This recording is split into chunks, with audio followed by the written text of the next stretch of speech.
Emang coronavirus berbahaya ya? Padahal COVID-19 ini gampang sekali matinya. Dan pencegahannya gampang pula. Nah, simak ya video ini sampai selesai.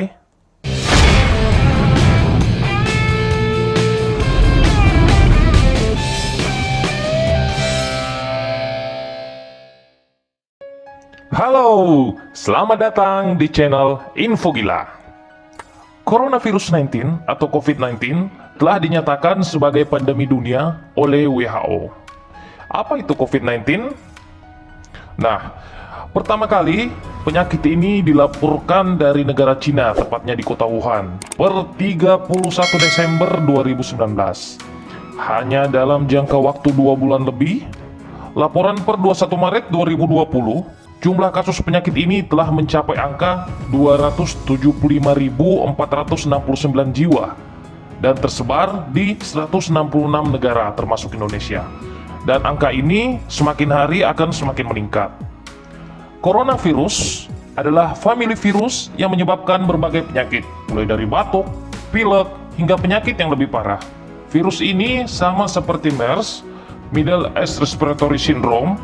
Ini ditemukan tahun 2012, awalnya di Arab Saudi, dan berkembang ke 27 negara. Nah, kemudian famili yang lain yaitu SARS, Severe Acute Respiratory Syndrome. Ini ditemukan sekitar tahun 2002 dan tahun 2003, awalnya juga di Guangdong, Cina.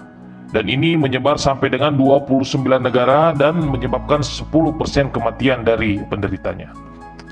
Gejala-gejala seseorang terinfeksi COVID-19 yaitu pada tahap awal ada demam, suhunya lebih dari 38 derajat Celcius.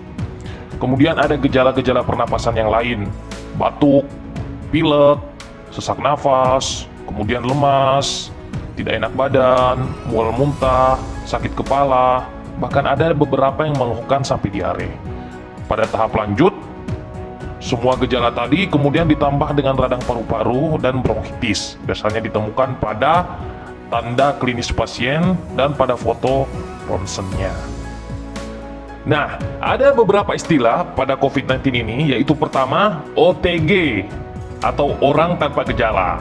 Yang termasuk OTG ini yaitu yang pertama, orang yang tidak bergejala dan memiliki risiko tertular dari orang yang positif COVID-19.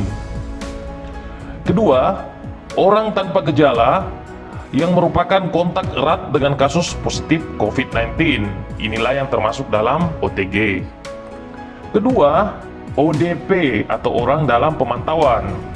Yang termasuk ODP ini yaitu yang pertama, orang yang memiliki gejala demam lebih dari 38 derajat Celcius atau riwayat demam, atau gejala gangguan sistem pernapasan lain seperti batuk, pilek, nyeri tenggorokan, dan 14 hari terakhir sebelum timbul gejala itu memiliki riwayat perjalanan atau tinggal di daerah atau negara yang sudah melaporkan transmisi lokal kasus COVID-19-nya positif.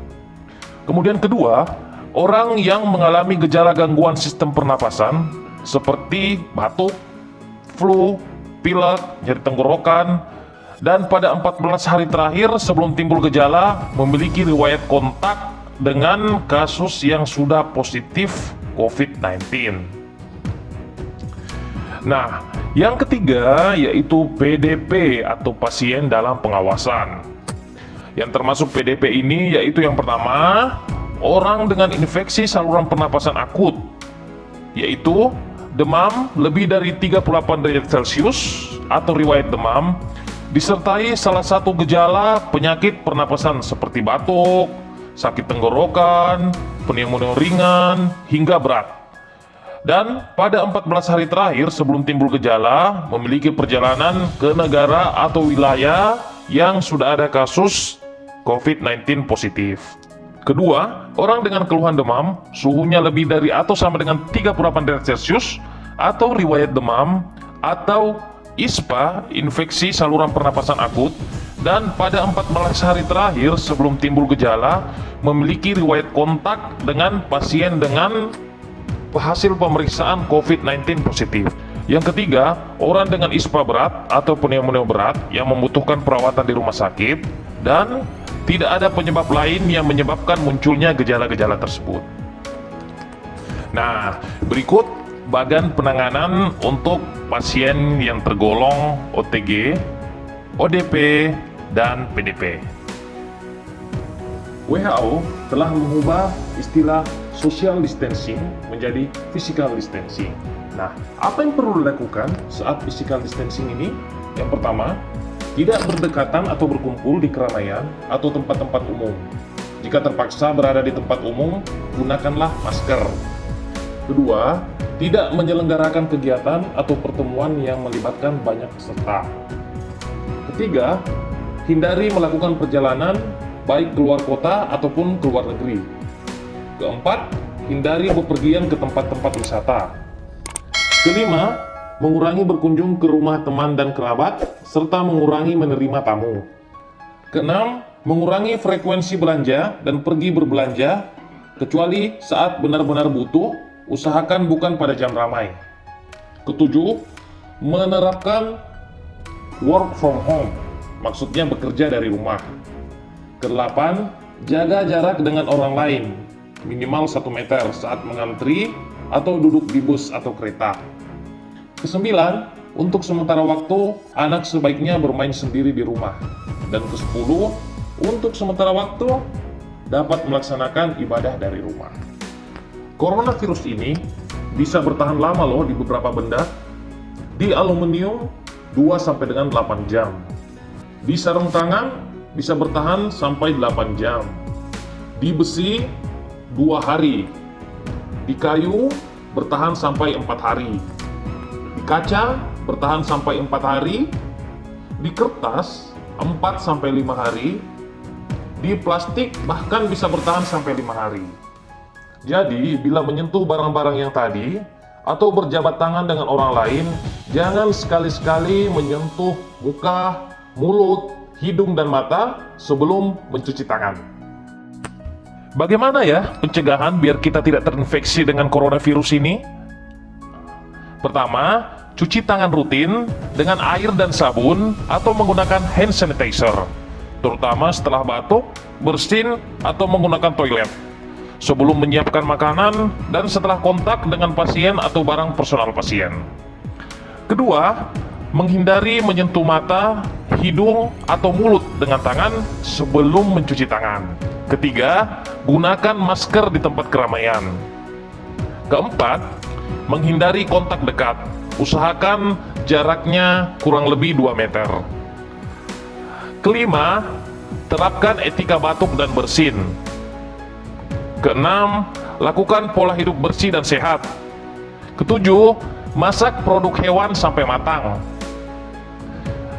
Kedelapan, diet sehat, olahraga yang cukup, tidur yang cukup untuk meningkatkan sistem imun kita.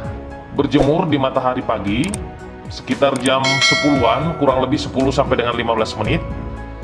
Kemudian yang terakhir, jangan lupa konsumsi suplemen atau vitamin. Berikut 6 langkah cuci tangan yang benar ya teman-teman yang menurut WHO. Pertama, basahi tangan, gosok sabun pada telapak tangan, kemudian usap dan gosok kedua telapak tangan secara lembut dengan arah memutar. Kedua, usap dan gosok juga kedua punggung tangan secara bergantian. Ketiga, gosok sela-sela jari tangan hingga bersih. Keempat, bersihkan ujung jari secara bergantian dengan posisi saling mengunci. Kelima, gosok dan putar kedua ibu jari secara bergantian.